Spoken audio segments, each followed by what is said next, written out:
Hi, this is DoorBird Technical Support here, and I'm going to show you how to hide unused extra relays.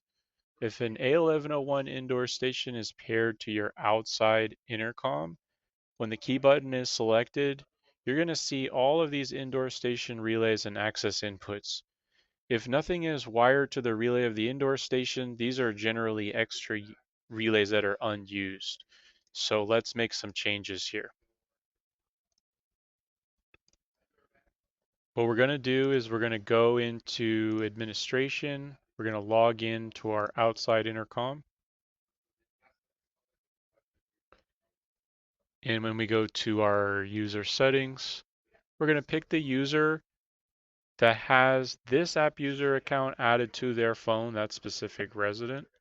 If everyone is added on the 0001 user, you'd only need to make the change on that user.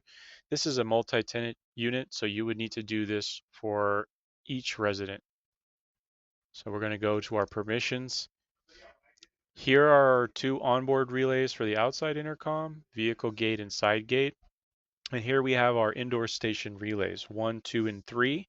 And these are our access inputs.